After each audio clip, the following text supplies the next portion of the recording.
Greetings everyone, this is Brother Carl Tester and we have now arrived at Revelation chapter 16 and the vials of wrath poured out.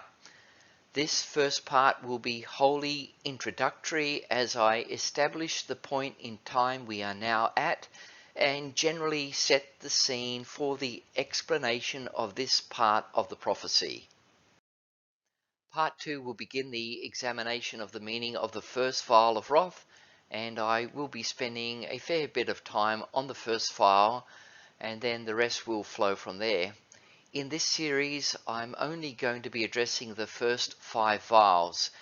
I will then produce a separate series on the 6th and the 7th vials, as these take a marked different aspect and as such have to be individually addressed. So please keep an eye out for those parts which will come later.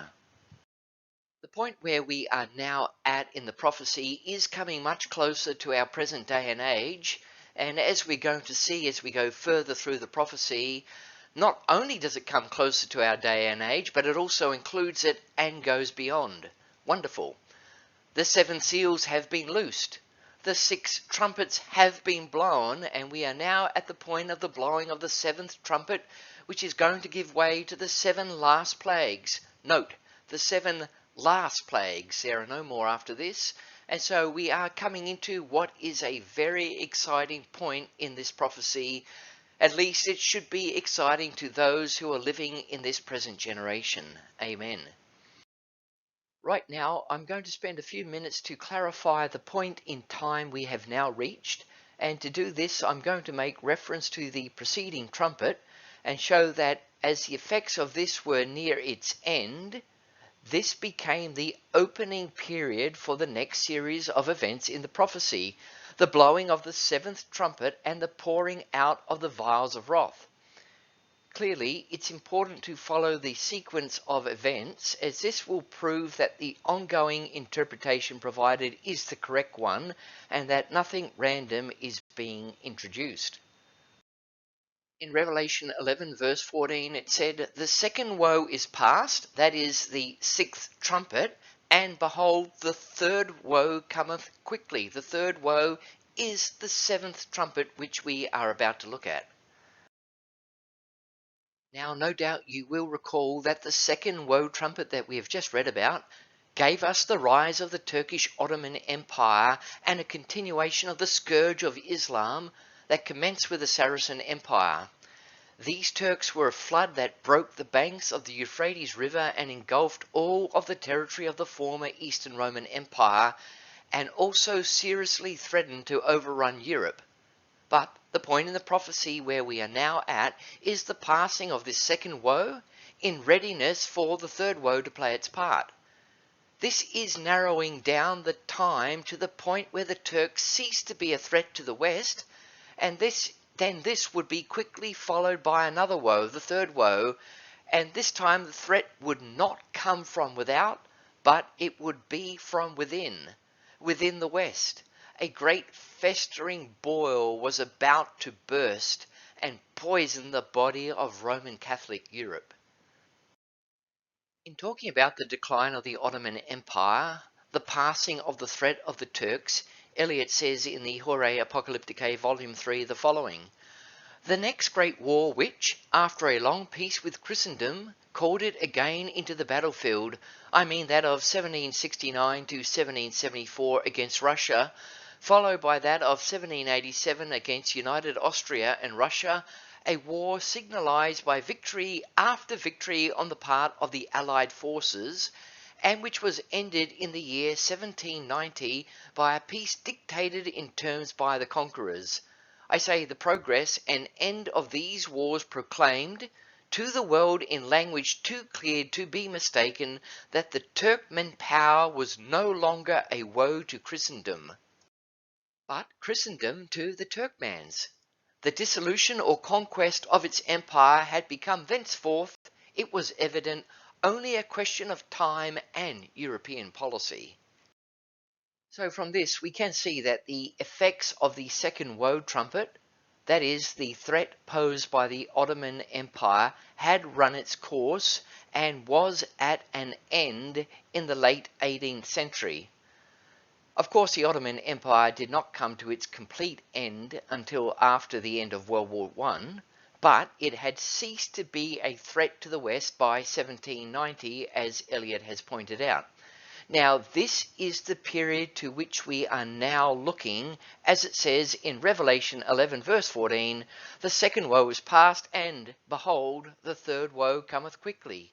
It was right at this point that the French Revolution burst forth and wrought havoc with papal power in Europe, as we're going to go on and see. Now, concerning this period transitioning from the second woe to the third, Eliot points out that the violent revolution that was about to take a hold of papal Europe had not been anticipated by the pundits of the day. Now, as we study history, we can clearly see how the outbreak of the French Revolution was a thing that was inevitable. And of course, we see this with the benefit of hindsight, but at the time, the situation of papal Europe looked reasonably stable. Eliot, who's speaking of the time from AD 1774 to 1789, that is the period ending the threat of the Ottoman Empire and immediately preceding the French Revolution, says this: "The political state of things then, in the interval referred to, was such that the generality of observers prophesied peace and safety. With regard to external danger, as from the irruption into European Christendom of new barbaric hordes like the Goths and Huns, or Saracens and Turks, in ages previous, we have on record Gibbon's considerate judgment, formed just at the time that I speak of, pronouncing its high improbability. The establishment of Russia, he observes, as a powerful civilized empire. The 2,300 walled towns of modern Germany presented obstacles to invasion. The resisting strength of the 12 powerful kingdoms now embrace the European Commonwealth. Finally, the superior physical strength and hardihood of barbarians, which had such weight in the wars of the decline of the Roman Empire, could avail but little against the artillery of modern Europe. Such was Gibbon's augury. From invasions from without, apparently the European Republic was to suffer no more, nor did the princes and statesmen of Christendom discern from within any alarming sign of trouble breaking forth. The accession of Russia as a new and powerful member of the European Commonwealth, the increased strength of the chief Protestant state in Germany might rather serve as a balance against the previously superior strength of the Austrian Empire, the head in that part of Roman Catholicism. And as to Russia, though powerful for defence, its poverty, not to speak of its other deficiencies, forbade the idea of its being strong for aggression, at least for many years to come. The recent revolt of the United States of America and new democratic principles of thought and action suggested by it, as little caused disquietude. It could scarcely be imagined that these could vegetate on European soil. A recent peace too had there composed political differences. The peace concluded at Versailles in 1783, says Sir Walter Scott, was reasonably supposed to augur a long repose to Europe. Notwithstanding the aforementioned, Eliot goes on and points to two opposing classes that were expecting major convulsions in papal Europe. Now, the first one of these was the infidel philosophy in France that had taken deep root and that was headed up by Voltaire. And Eliot says, Voltaire, writing in 1764, thus expressed his anticipation of convulsions at hand. Quote, "Everything is preparing the way for a great revolution. It will undoubtedly take place, though I shall not be so fortunate as to see it. The French arrive at everything slowly, but surely. Light has been for some time gradually diffusing itself, and on the first opportunity the nation will break out, and the uproar will be glorious. Happy those who are young, for they will behold the most extraordinary things." End quote.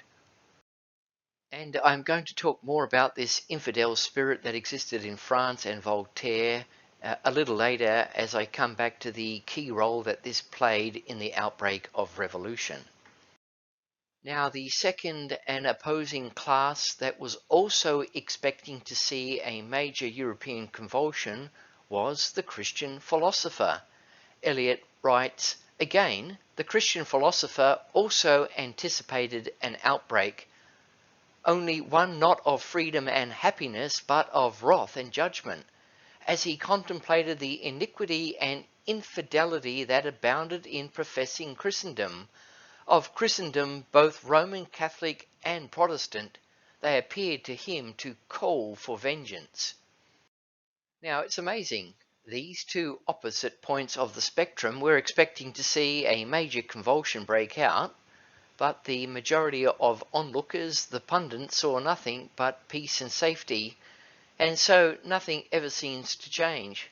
Look at what's going on in the world today. We are at the end of 2021, and the majority of people and the pundits are expecting peace and safety. Everything will continue on. Yet we have reached another great epoch in world history. Great and tremendous change is at the door. The Fourth World Empire is making its last stand to roll out a new world order. And then there are some Christians who realize what's going on. The wrath of God is about to be poured out. When they cry peace and safety, then shall sudden destruction come. And for your interest, you may wish to view the 40-minute presentation I have on the topic, "For God hath not appointed us unto wrath," taken from 1 Thessalonians 5 verse 9, as this is going to clarify a lot of things as to who is going to experience the wrath of God. Before I move on, I am also going to take a moment to point out that connected with the Christian philosopher anticipating the judgment of God breaking forth on Europe at this time was the fact that there was also a great deal of natural convulsions going on in that part of the world, which also indicated to the Christian observer that God's dreadful wrath was about to break loose. So what I want to do right now is draw attention to the fact that sometimes the symbolic language of the prophecy, when it speaks of, for example, hail, thunders, lightnings, earthquakes, and so on, is sometimes accompanied by literal signs and wonders of the same type, that is, in the natural environment. In Revelation chapter 11, starting in verse 15, it gives us the seventh angel and thus the seventh trumpet, and this is all a prelude to what we have before us in Revelation 16, where that seventh angel sounds his seventh trumpet and it gives way to the seven last vials of wrath. We read in Revelation 11 verse 15, "And the seventh angel sounded." Verse 18, "And the nations were angry, and thy wrath is come." In verse 19, "And the temple of God was opened in heaven, and there was seen in his temple the ark of his testament, and there were lightnings and voices and thunderings and an earthquake and great hail." Now, as we know, when we read of things like lightnings, voices, thunderings, earthquakes, great hail, and so on, this is the language of prophecy. These are symbols used in the Bible to signify tremendous political upheaval, perhaps the outbreak of war, invasion, or overthrow of a nation. Bulls and edicts, papal fulminations might be described as thunderings, and so on. However, sometimes the symbols which describe these important events also coincide with natural phenomena of the same type, and I'm going to go back and look at several things that we have covered previously to show that this is the case, and then in turn I will show how that the outbreak of the French Revolution was preceded by significant natural phenomena which was a portent of things that were about to befall papal Europe. When we looked at the first trumpet in Revelation 8 verse 7, it spoke of hail and fire mingled with blood. And this was a symbol of the first wave of Gothic invasions, the Visigoths who fell upon the Western Roman Empire. Naturally speaking, we saw that hailstorms come from the north in Europe, and this was the exact location from whence came the Visigoths. Now, under the second trumpet, which gave us the eruption of the Vandals onto the scene, it was described as a great mountain burning with fire cast into the sea. It was descriptive of a volcano, as we saw.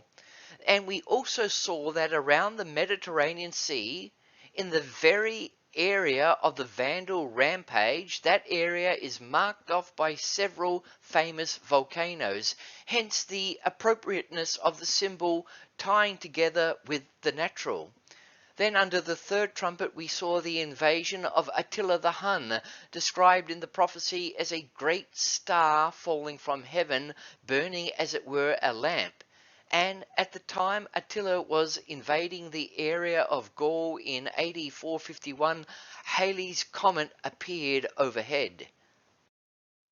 Under the fifth trumpet we looked at the rise of Islam under the Saracen Empire, and it was like locusts coming forth upon the earth with a period of devastation limited to 5 months, a symbolic period designating 150 years. We saw that the whole area that the Saracen Empire spread over is the very same area that the natural locusts operate in, and furthermore, the natural locusts of the area are most active for 5 months of the year. And again, I will remind you, Revelation 11 verse 19, the seventh angel sounding is accompanied with lightnings, voices, and thunderings, and an earthquake, and great hail. With all those things in mind, Eliot in the Hore Apocalypticae speaks of a few years preceding the events of 1789, and he's speaking of 1783, which was the year of the Peace of Paris, in which a set of treaties were set forward that ended the American Revolutionary War, and he said this: "The very elements, agitated as they were, at the epoch of 1783 that we speak of, with unwonted convulsions, seemed to his ear vocal with forewarnings of judgment. I allude to the hurricane tempest that just then ravaged the West Indies, the reopening of the volcanic fires of Vesuvius, and eruption of that of Shapta Jokul in Iceland, an eruption terrific beyond all former precedent, and the earthquake which, protracted from 1783 to 1786, for above 3 long years convulsed and desolated Calabria." From the 1819 Cyclopedia or Universal Dictionary of Art, Sciences and Literature, Volume 37, we read this: "In 1783, about the end of January, flames broke out from the sea at the distance of 30 miles from Cape Reykjanes at the 4th west extremity of Iceland," and that's referring to the Reykjanes Peninsula. It goes on, "and continued to burst forth for several months. In June, earthquake shook the whole of Iceland, and the flames from the sea disappeared. A dreadful eruption then commenced from Shapta Jokul. This eruption is one of the greatest recorded in history.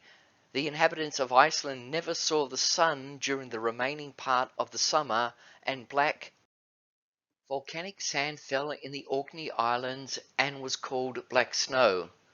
The whole of Europe was covered with a haze, which greatly obscured the atmosphere when no clouds were present. It was in the summer of the same year that the dreadful earthquakes in Sicily took place, which nearly destroyed the harbour of Messina and did incalculable damage in various parts of Calabria."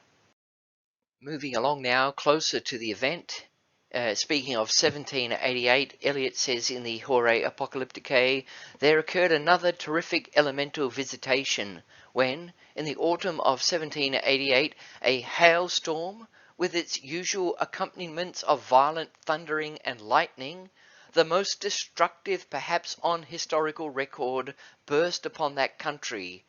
a hailstorm by which, throughout the greater part of France, the autumn with its golden hopes and aspect was actually turned into winter.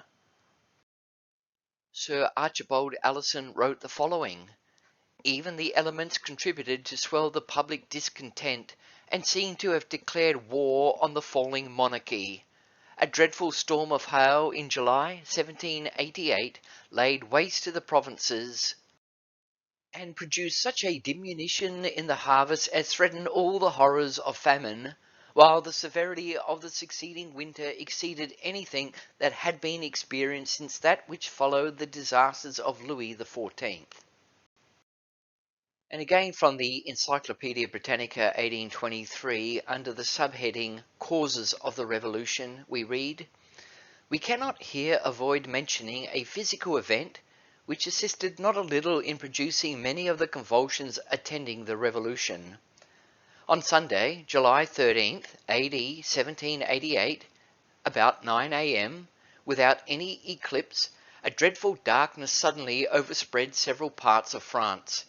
It was the prelude to such a tempest as is unexampled in the temperate climates of Europe. Wind, rain, hail, and thunder seemed to contend in impetuosity. But the hail was the great instrument of ruin. Instead of the rich prospects of an early autumn, in the space of an hour presented the dreary aspect of universal winter.